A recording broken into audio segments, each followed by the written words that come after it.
உத்தரப்பிரதேச மாநிலம் லக்னோவில் கோச்சிங் சென்டரில் நிகழ்ந்த பயங்கர தீ விபத்தில் 15 பேர் பரிதாபமாக உயிரிழந்துள்ளனர். என்ன நடந்தது என்பதை விரிவாக விவரிக்க இணைகிறார் அஞ்சலி. நன்றி கவிதா. லக்னோவில் அலிகஞ்ச் அப்படிங்கிற ஒரு பகுதி. இங்கே நம்ம என்ன இருக்குன்னா, அதாவது ஒரு பெட் ஷாப் இருக்குது. பெட்டுங்களுக்கு இந்த உணவுலாம் விற்பாங்க இல்லையா, அந்த கடை ஒன்று இருக்குது. அதுக்கு மேலே ஒரு கோச்சிங் சென்டர் அப்படின்னு சொல்கிறாங்க. இது வந்து கேமிங்கான கோச்சிங் சென்டர் அப்படின்னும் சொல்லப்படுது. இதில் வந்து ஒரு 15 வயசுலேருந்து 18 வயசு வரைக்கும் இருக்கக்கூடிய மாணவர்கள் இவங்க எல்லாம் அங்கே வந்து ட்ரைனிங் எடுத்துக்கிறாங்க அப்படின்னு சொல்லப்படுது. ஸோ வழக்கம் போல் அந்த ட்ரைனிங் எடுக்கக்கூடிய அந்த சென்டர் நடந்துக்கிட்டு தான் இருந்திருக்கு. ஆனால் எதிர்பாராத விதம் முதல்ல ஒரு சின்ன தீப்பொறி ஏற்பட்டிருக்கு. இந்த தீப்பொறி அதுக்கப்புறமா மெல்ல மெல்ல பரவி அந்த கோச்சிங் சென்டர் முழுக்கவுமே தீ பற்றி எரியக்கூடிய காட்சிகள் எல்லாம் வெளியாகி இருந்துச்சு. இதில் முக்கியமாக நம்ம பார்க்க வேண்டிய விஷயம் என்ன அப்படின்னா, இது ஆரம்பத்தில் ஒரு சின்ன விபத்து தான், ஒரு சின்ன தீ விபத்து தான் அப்படின்னு சொல்லியிருக்காங்க. முதல்ல ஒருத்தர் தான் உயிரிழந்தாங்க அப்படிங்கிறது தான் பதிவாகி இருந்தது. ஆனால் ஒரு கொஞ்ச நேரத்தில் வித்தின் ½ an hourல 10 பேர் கிட்ட பலியாயிட்டாங்க அப்படிங்கிற ஒரு அதிர்ச்சி தகவல் வெளியாகி இருந்தது. அடுத்த சில மணி நேரங்களில் இந்த பலி எண்ணிக்கை 15 உயர்ந்திருக்கு அப்படின்னு சொல்லப்படுது. காரணம் என்னன்னா, அந்த கோச்சிங் சென்டர் அதாவது கேமிங் சென்டர்ல வந்து நிறைய மாணவர்கள் அந்த நேரத்தில் இருந்திருக்காங்க. அவங்களால எப்படி வெளியே வர முடியல அப்படின்னு தெரிஞ்சதுனால ரொம்ப குழம்பி போயிருக்காங்க. இதனால கூட அந்த உயிரிழப்பு ஏற்பட்டிருக்கலாம் அப்படின்லாம் சொல்லப்படுது. முதல்ல இந்த தீ விபத்து நடந்தது இல்லையா, அந்த காட்சிகளை நம்ம பார்க்கலாம்.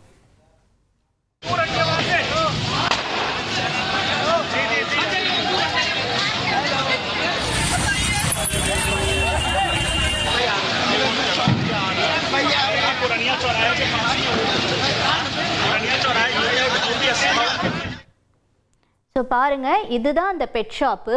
அதுக்கு மேலே இங்கே ஒருத்தராக இறங்கி வராங்க பாருங்க. ஏன்னா இந்த சென்டரில் தீ விபத்து ஏற்பட்டதுனால இதிலிருந்து தப்பிக்கணும் அப்படிங்கிறதுக்காக ஒரு சில மாணவர்கள் மெதுவாக அங்கே இருக்கக்கூடிய அந்த கயிறு பக்கத்தில் என்ன ஒயர் போகுதோ அதெல்லாம் பிடிச்சி எப்படியாச்சும் உயிர் பிழைச்சா போதும் அப்படின்னு சொல்லி இறங்கி வராங்க. இதற்கு இடையில ஒரு சிலர் என்ன பண்ணுறாங்க, இந்த தீ விபத்துலேருந்து தப்பிக்கணும் அப்படிங்கிறதுக்காக அந்த மாடியிலேருந்து குதிக்கிறாங்க. குதிச்சதில் ஒரு சிலர் படுகாயமும் அடைஞ்சிருக்காங்க, காயமும் அடைஞ்சிருக்காங்க அப்படின்னும் சொல்லப்படுது. உயிர் பிழைக்கிறதுக்காக இந்த மாதிரி தீ விபத்து ஏற்படும் பொழுது மாடிகள்ல இருந்து குதிக்கிறது உண்டு. அந்த நேரத்துல சுற்றி இருக்கக்கூடிய மக்கள் காப்பாத்தினாங்கன்னா பரவாயில்ல. ஆனா எதிர்பாராத விதமா நடக்கிற ஒரு விபத்துல உடனடியாக காப்பாற்ற முடியுமா அப்படின்னா அது ஒரு கேள்விக்குறிதான்.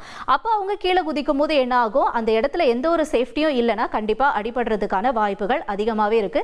அந்த வகையில தான் இப்படி மேல இருந்து குதிச்ச ஒரு சிலரும் காயமடைஞ்சிருக்காங்கன்னு சொல்லப்படுது. இந்த விபத்துல இருந்து எப்படி ஒரு சிலர் அந்த கட்டிடத்து மேல இருந்து குதிக்கிறாங்க, அந்த காட்சிகளையும் நம்ம பார்த்துருவோம்.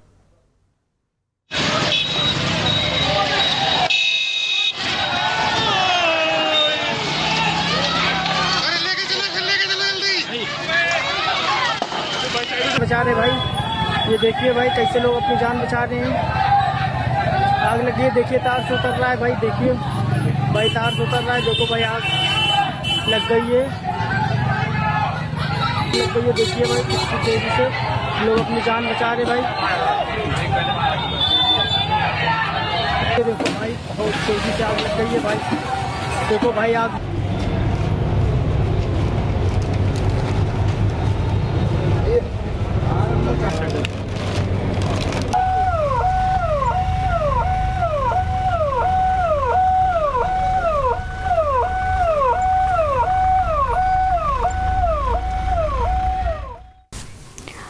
சிலருடைய உடல்கள் உயிரற்றும், ஒரு சிலர் உயிரோடவும் காப்பாற்றப்பட்டிருக்காங்க. ஆனா இந்த விபத்துக்கு முக்கிய காரணம் என்ன, எவ்வளவு பேர் அந்த சென்டர்ல இருந்தாங்க அப்படிங்கிற தகவல்லாம் நம்ம வந்து என்னோட செய்தியாளர் ரமேஷோட நம்ம கேட்டு பெற இருக்கிறோம்.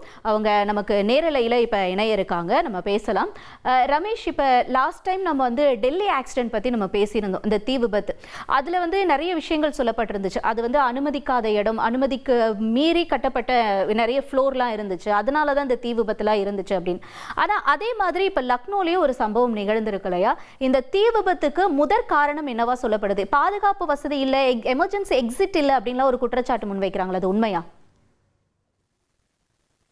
நிச்சயமா உத்தரப்பிரதேச மாநிலத்துல நேற்று நடந்த ஒரு தீ விபத்து ஒரு மிகப்பெரிய துயர சம்பவம் அப்படின்னு தான் சொல்லணும். ஏன்னா இதுல உயிரிழந்தவர்கள் பெரும்பாலானவர்கள் 20 இருந்து 26 வயதுக்கு உட்பட்ட இளைஞர்கள் மற்றும் மாணவர்கள் அப்படின்றதுதான் இந்த துயரத்துக்கு மிக முக்கியமான ஒரு காரணம்.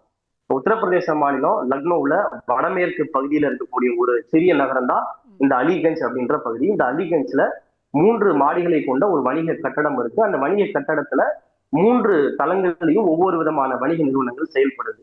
இதுல முதல் தளத்துல நீங்க குறிப்பிட்டது மாதிரி ஒரு பெட் கிளினிக்கும், அதாவது தரைத்தளத்துல ஒரு பெட் கிளினிக்கும், முதல் தளத்துல அந்த பெட் ஷாப்பும் வந்து இயங்கி வந்துட்டு இருக்கு. 2வது தளத்துல 2 நிறுவனங்கள் இயங்கிட்டு வந்திருக்கு. ஒண்ணு தனியார் பயிற்சி நிறுவனம். பயிற்சி நிறுவனம்னு சொல்லும் போது அது 10th + 2க்கு கோச்சிங் கொடுக்கக்கூடிய நிறுவனம் கிடையாது. அது கம்ப்யூட்டர் கோர்ஸ், கிராபிக்ஸ் மற்றும் அனிமேஷன் டிசைன் இந்த மாதிரியான பயிற்சிகளை வழங்கக்கூடிய ஒரு தனியார் பயிற்சி நிறுவனம். அந்த பயிற்சி நிறுவனத்தோட பேர் லேர்னிங் ஸ்பேஸ் அப்படின்றதுதான் அந்த பயிற்சி நிறுவனத்துடைய பேரு.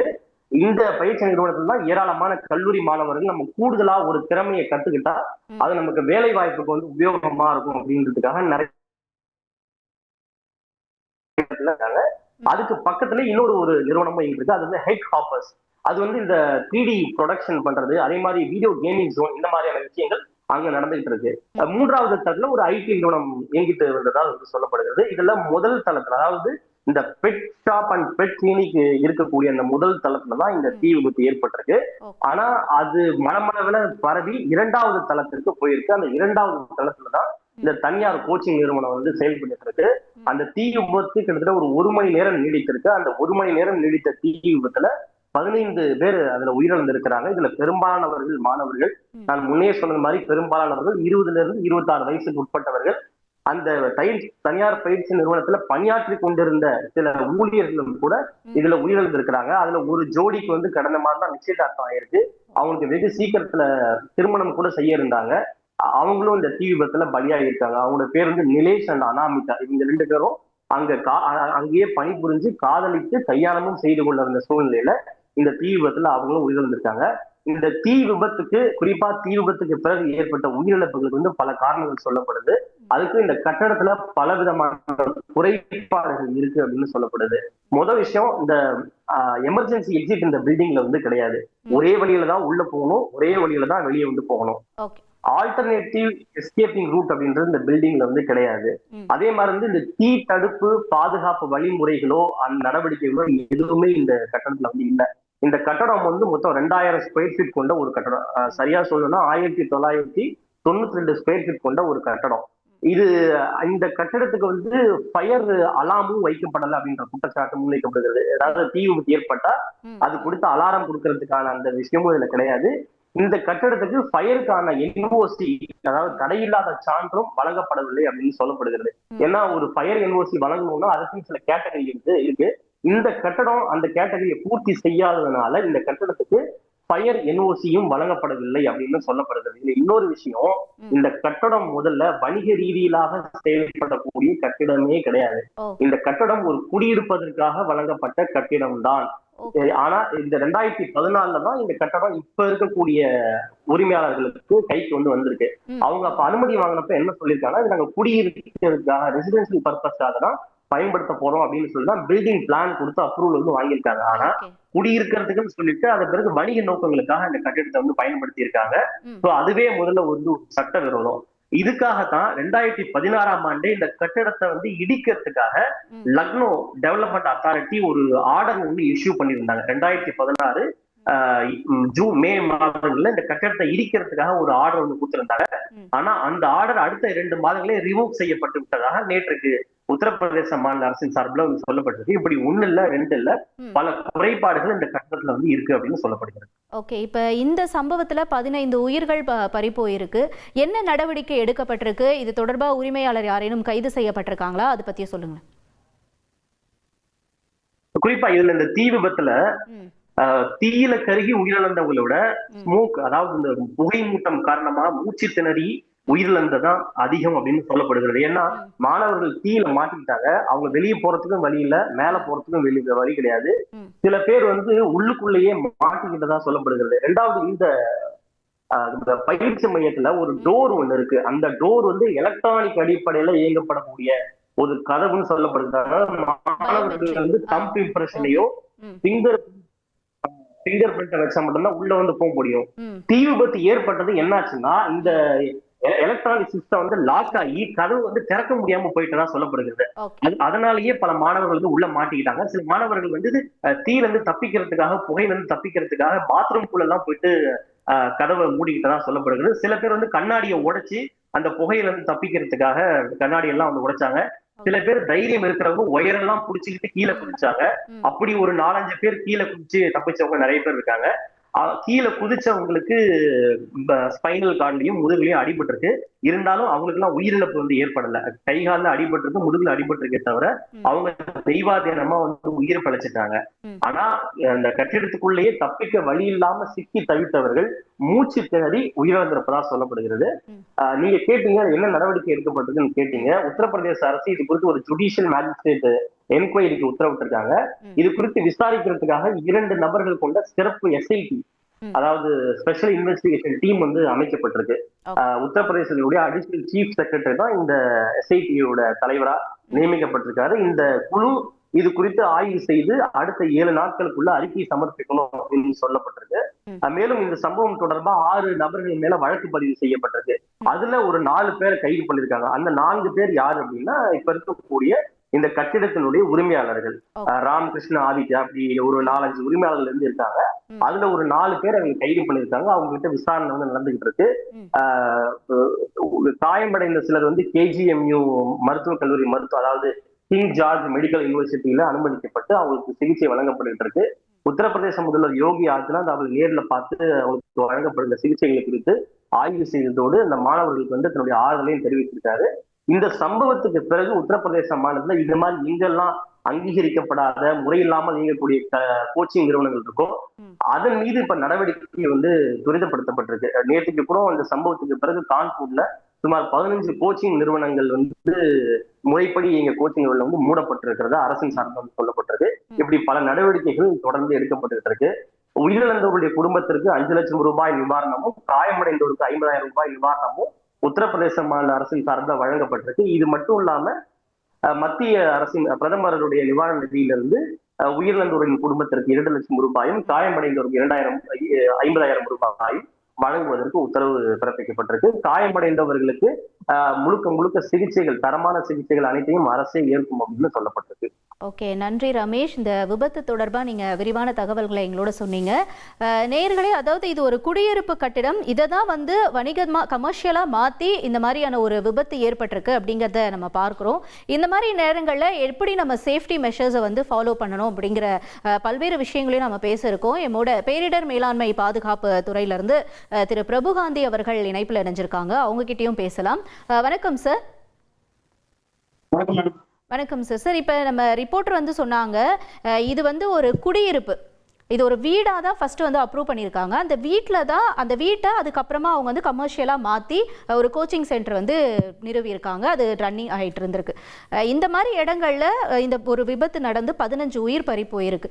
ஸோ ஒரு குடியிருப்பை வணிக வளாகமாக ஃபர்ஸ்ட் நம்ம மாற்றலாமா? அப்படி மாற்றினோன்னா அங்கே என்ன முக்கியமான சேஃப்டி மெஷர்ஸ் வந்து நம்ம ஃபாலோ பண்ணணும்? ரெசிடென்ஷியல் வந்து கம்பல்சரி வந்து கமர்ஷியலா மாத்துறதுக்கு அதுக்கு லைசன்ஸ் வேணும், பர்மிட் வேணும். First point. செகண்ட் பாயிண்ட் வந்து வந்து மாத்தவே கூடாது, அதுக்கான பர்பஸே வேற. இன்னொரு பாயிண்ட் என்னன்னா, இப்போ ரெசிடென்ஷியல் G+2 ஏன்னா G+4 மேல போனாதான் இந்த ஃபயர் ஃபைட்டிங் எக்யூப்மெண்ட், ஊட்ரு, ஈவன் அந்த ரெட் கலர்ல பைப் லைன் எல்லாம் போகும் பாத்தீங்களா, அதான் ஃபயர் ஃபைட்டிங் எக்யூப்மெண்ட் சொல்லுவாங்க. அதெல்லாம் வந்து மேண்டேட்ரி. ஸோ கமர்ஷியல் பர்பஸ்ன்னு வரும்போது அது 100% என்ஷூர் பண்ணிருப்பாங்க. எனக்கு இந்த லக்னோல இந்த பர்டிகுலர் இந்த இன்சிடென்ட்ல நான் பார்த்த விஷயம் என்னன்னா, ஒரு ஃபயர் எரிஞ்சிட்டே இருக்கு. ஓகே, அந்த பர்டிகுலர் பில்டிங்ல தான் ஒரு ஃபயர் எக்ஸ்டிங்யூஷர் இல்ல. ஏன் அந்த ஸ்ட்ரீட்ல இருக்க எந்த கடையிலயும் எந்த இடத்துலயுமா ஒருத்தருக்கு கூட ஃபயர் எக்ஸ்டிங்யூஷர் இல்ல? ஃபயர் எக்ஸ்டிங்யூஷர் ஏன் அணைக்க முடியல? அப்போ அதான் திருப்பி சொல்றேன், இது மாதிரி மேஜர் ஃபயர் ஆக்சிடென்ட் ஈவன் டெல்லியில கூட பார்த்தோம். எல்லா மேஜர் ஃபயர் ஆக்சிடென்ட் ஆயிடுச்சுன்னா ஃபயர் அணைக்கிறதுக்கான நம்ம கிட்ட நாலேஜ் இல்ல, அவேர்னஸ் இல்ல. ஆனா அந்த ஃபயருக்கு பயந்து மேல இருந்து கீழே குதிப்பாங்க பாத்தீங்களா, அதுதான் இது வரைக்கும் நடந்துருக்கு. நான் திருப்பியும் சொல்றேன், சட்டத்தை பாஸ் பண்ற, ஜட்ஜ்மெண்ட் கொடுக்குற ஜட்ஜஸ் கூட ஒரு ஃபயர் எக்ஸ்டிங்யூஷரை எப்படி யூஸ் பண்ணணும் தெரியாது. ஈவன் IAS IPS ஆபீசர் சொல்றாங்க பாத்தீங்களா, அரசு இயந்திரத்தை இயக்குற IAS IPS ஆபீசர் கூட ஒரு ஃபயர் எக்ஸ்டிங்யூஷரை எப்படி யூஸ் பண்ணணும் தெரியாது. நான் இன்னொரு விஷயம் சொல்றேன், ரூட் காஸ் அனாலிசிஸ ஃபுல்லா ஸ்டடி பண்ணி பார்த்ததுல ஒரு சின்ன ஃபயர் பெரிய ஃபயர் ஆகிறதுக்கு கண்டிப்பா 10 மினிட்ஸ் ஆகும். ஓகே, கண்டிப்பா 10 மினிட்ஸ் ஆகும். அதான் முக்கியமான பாயிண்ட். அப்ப அந்த சின்ன ஃபயர் லெவல்லே அந்த ஃபயரை கண்ட்ரோல் பண்ண முடிஞ்சிருக்கும். ஓகே. சோ ஃபயரோட ட்ரையாங்கிள் சொல்றேன், ஆக்சிஜன், ஹீட், ஃபியூல். திருப்பி சொல்றேன், ஃபயரோட ட்ரையாங்கிள் வந்து ஆக்சிஜன், ஹீட், ஃபியூல். இந்த மூணுல ஏதாவது ஒண்ணு அரெஸ்ட் பண்ணாலே ஃபயரை ஃபர்தரா ஸ்ப்ரெட் ஆகாம கண்டிப்பா தடுக்க முடியும். இதுதான் first root cause analysis. Second point, இந்த ஃபயர் எக்ஸ்டிங்விஷர் இருக்கு. இந்த ஃபயர் எக்ஸ்டிங்விஷர் வந்து சாலிட், லிக்விட், கேஸ் 3 கேட்டகரியா பிரிப்பாங்க. அதுக்கேற்ற மாதிரி பண்ணப்போ ஃபார் எக்ஸாம்பிள் எலக்ட்ரிக்கல் ரிலேட்டடான விஷயங்கள், லைன் போது பெட்ரோல் ஃபயர் ஆக்சிடென்ட் நடந்துச்சு. இப்போ நேற்று கூட தண்ணியாப்பேட்டை ஃபயர் ஆக்சிடென்ட் நடந்தது. அப்ப அது மாதிரி ஃபயர் ஆக்சிடென்ட் நடந்துச்சு தண்ணி வச்சு அடிக்க கூடாது பெட்ரோல் டீசல் எல்லாம். ஏன்னா அதை வச்சு அடிச்சா வாட்டர் டென்சிட்டி அதிகம், ஃபயர் இன்னும் கொஞ்சம் வேகமா பரவும். ஸோ இந்த மாதிரியான ஒரு ஃபைட்டிங் சேஃப்டி சம்பந்தமான மக்களுக்கு ஒரு காமன் பப்ளிக்கு ஒரு பெரிய அவேர்னஸே இல்லை. இப்போ மோர் ஆர்கனைசேஷன் இந்த மாதிரி போறச்ச ரெகுலர் ஆடிட்டிங் பண்ணும். இப்போ சென்னைக்குலாம் எப்படி சிஎம்டி அப்ரூவல் இருக்கும், அப்ப எல்லாத்துலயும் மெட்ரோ டெவலப்மெண்ட் அத்தாரிட்டி போர்டுன்னு இருக்கும். அவங்க வந்து கண்டினியூஸ் மானிட்டர் பண்ண இன்ஸ்பெக்ஷன் பண்ணும். வெறும் அப்ரூவல் கொடுப்பதோட அவங்க வேலை இருக்கக்கூடாது. அப்ரூவல் முடிஞ்ச பிறகு கூட இது மாதிரி கண்டினியூஸ் மானிட்டர் பண்ணி, இப்ப நீங்க கூட சொல்றீங்க 2016 வந்து இந்த பில்டிங்கை வந்து இடிக்கிறதுக்கான விஷயத்த அப்பவே இடிச்சிருந்தாலோ இல்லாட்டி சீல் பண்ணியிருந்தாலோ இப்ப இந்த 15 உயிர் வந்து தடுக்கப்பட்டிருக்கணும். ஒன்னும் சொல்றேங்க, எல்லா ஆக்சிடென்ட் உடனே பெருசா நடக்கிறதுக்கு முன்னாடி சில சிக்னலிங் தரும். அதுக்கு பேர் தான் நியர் மிஸ்ன்னு சொல்லுவாங்க. ஒரு விபத்து நடக்குதுன்னா அந்த விபத்து நடக்கிறதுக்கு முன்னாடி நீங்க கேஸ் ஸ்டடி அனலைசிஸ் எல்லாமே பண்ணி பாத்தீங்கன்னா ப்ரீவியஸ் ட்ராக் ரெக்கார்ட் எடுத்து பார்த்தா கூட ஏதாவது ஒரு சின்ன சின்ன விஷயங்கள் நடந்திருக்கும்.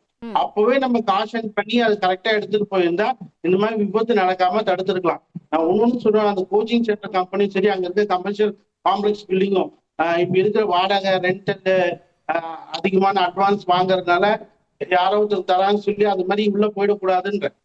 நான் திருப்பியும் சொல்றேன், அவ்வளவு ஹைரைஸ் பில்டிங் இருக்கா, எமர்ஜென்சி எக்ஸிட் டோர் எங்க இருக்கு, அது ஒரே வழிதான் வரணும், ஒரே வழியா தான் போகணும். அப்ப அந்த இடத்துல ஃபயர் ஆயிடுச்சுன்னா மக்கள் எப்படி எஸ்கேப் ஆவாங்க, எஸ்கேப் ரூட் எங்க இருக்கு, எமர்ஜென்சி 3 பாயிண்ட் இருக்கு. Emergency mock drill, emergency mitigation plan, emergency evacuation plan சொல்லுவாங்க. எவாக்குவேஷனா ஃபயர் ஆன உடனே மக்களை எல்லாமே எப்படி காப்பாத்தி சேஃபான இடத்துக்கு கொண்டு வர முடியும். சோ அதுக்கான ப்ரொசீஜர்ஸ் என்ன, இப்ப இந்த ஃபயருக்கான ரூட் காஸ் அனாலிசிஸ் எங்க ஆயிருக்கு, எதனால நடந்தது. அதுக்கு நிறைய பேர் எலக்ட்ரிக்கல் கேபிள பூச்சி தொங்கிட்டு கீழே, அப்ப மேல இருந்து கீழே பூச்சி ஸ்பைனல் கார்டால அஃபெக்ட் ஆனவன். இப்ப நீங்க நல்லா யோசிங்க, 25 இருந்து 26 வயசு வரைக்கும் இருக்கிற ஆளு, ஒரு திடகாட்டமான ஒரு எக்ஸ்டர், அவன் ஸ்பைனல் கார்டு போயிடுச்சுன்னா அவன் ஊனமுற்றவன், அவனுக்கு வேலை வாய்ப்பு எங்கேயுமே கிடையாது, அவன் லைஃபே போயிடுச்சு. அவனுக்கு எங்க வேலை இருக்கும், எந்த கம்பெனி வேலை கொடுக்காது. அப்போ ஒரு பேரண்ட்ஸ் ஒரு மிடில் கிளாஸ் ஃபேமிலி இருந்து வளர்த்து பெரிய ஆகிருக்காங்கன்னா அப்போ அவனோட வாழ்க்கையே எதிர்காலம் இந்த ஃபயர் ஆக்சிடென்ட் மிகப்பெரிய கேள்விக்குறி ஆயிடுச்சுல. அப்போ நடத்துற நிறுவனமும் ஸ்தாபனங்களும் ஒரு ஒரு பொறுப்புணர்வோட நடந்துக்கணும், ஒரு மோரல் ரெஸ்பான்சிபிலிட்டியோட. ஏன்னா ஒரு ஆக்சிடென்ட் நடந்த பிறகுதான் போயிட்டு அந்த தெருவில் இருக்கிற எல்லாரும் பார்க்கணும். இப்போ சொல்ற ஏஜ் வச்சுக்கீங்க, தமிழ்நாட்டை பொறுத்த வரைக்கும் சென்னை ரங்கநாத் ஸ்ட்ரீட் வந்து அடுத்த ஆட்டோபம். எப்போ பெரிய லெவலில் ஃபயர் ஆக்சிடென்ட் நடந்தா எவாக்குவேட் பண்ணதுக்கு ஸ்பேஸே கிடையாது. எப்படி எவாக்குவேட் பண்ணுவீங்க, எப்படி உள்ள கொண்டு போவீங்க, ஒரு ஃபயர் இன்ஜின் எப்படி வரும். ஆல்ரெடி சென்னை 6 அது மாதிரி தான் ஃபயர் ஆயிடுச்சு மெயின் ரோட்ல. அப்பவே வந்து எந்த ப்ரிகாஷன்ஸும் எடுக்காம நடந்தது. அப்போ இது எப்படி, அப்ப இதுக்கான ப்ரிகாஷன்ஸ் என்ன. அப்போ அது மெயின் ரோடு, அப்ப ரங்கநாத் ஸ்ட்ரீட்டுக்குள்ள இருந்தா அப்ப அங்கிருந்து எப்படி எவாக்குவேட் பண்ண போறோம். பிளஸ் பப்ளிக் ரிலேட்டடான விஷயங்களும் இருக்கு. திருப்பி சொல்ற விஷயம் என்னன்னா, நிறைய மாடர்ன் எக்யூப்மெண்ட் எல்லாம் வந்துருச்சுங்க, ஆட்டோமேஷன் சிஸ்டம் வருது, ஸ்மோக் டிடெக்டர், நைட்டு ஃபயர் யாருமே இல்லாம கொடுத்துன்னா ஆட்டோமேட்டிக்கா சின்னதா ஸ்மோக் வரைச்சவே ஸ்ப்ரிங்க்லர் டைப்ல அப்படியே ஸ்ப்ரிங்க்ல ஆகி ஃபயர் அரெஸ்ட் பண்ற மாதிரி சிஸ்டம்ஸ் எல்லாம் வந்துருச்சு. சோ இந்த மாதிரி மாடர்ன் எக்யூப்மெண்ட் மாடர்ன் இதெல்லாம் பண்ணும். நான் என்ன சொல்றேன், மக்களுக்கு இறந்தவங்களுக்கு காம்பன்சேஷன் கொடுக்கறத விட இந்த மாதிரியான இதை வந்து நம்ம உள்ள கொண்டு வந்தா, அதாவது நஷ்டஈடு தராம அவங்களுக்கு வாழ்வாதாரத்தை காப்பாத்தி கொடுத்தாலே போதும்ன்ற. சேஃப்டி தான் இங்க ஃபர்ஸ்ட். நான் திருப்பி ஒரு விஷயம் என்ன சொல்லுவேன்னா, இந்த safety engineering, fire fighting, first aid, இந்த மாதிரியான விஷயங்கள்லாம் ஸ்கூல் கரிக்குலத்துல வெயிட்டேஜ் ஆஃப் மார்க்கோடு கொடுத்தா மக்களுடைய வாழ்வாதாரம் பெரிய லெவல்ல காப்பாற்றப்படும். நன்றி நன்றி சார். இணைப்பில் வந்து உங்களுடைய பல்வேறு இந்த சேஃப்டி மெஷர்ஸ் பற்றி எங்களோட சொன்னதுக்கு ரொம்ப நன்றி. நேர்களே, இந்த லக்னோ ஆக்சிடென்ட் அப்படிங்கிறது முழுக்க முழுக்க இது ஒரு மின்கசிவு அப்படின்னு சொல்லப்படுது. ஒரு சின்ன பொறியாக ஆரம்பித்து 15 உயிர்களை பலி கொண்டிருக்கு. இப்போ இந்த ஆக்சிடென்ட் பற்றி நம்ம ஒரு AI வீடியோ ரெடி பண்ணியிருக்கோம், அதையும் பார்க்கலாம்.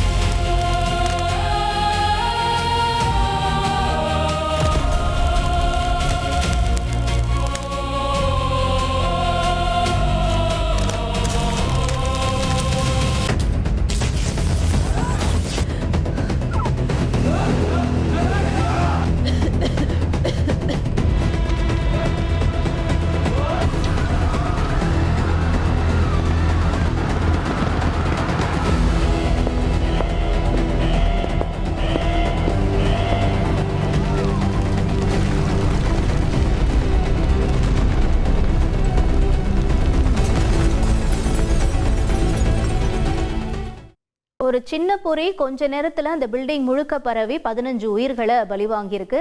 இந்த மாதிரி சமயங்களில் என்னென்ன விஷயங்களை ஃபாலோ பண்ணணும்னு நம்மளோட சேஃப்டி மெஷர்ஸ் பற்றி எக்ஸ்பிளைன் பண்ணியிருந்தாரு பிரபுகாந்தி.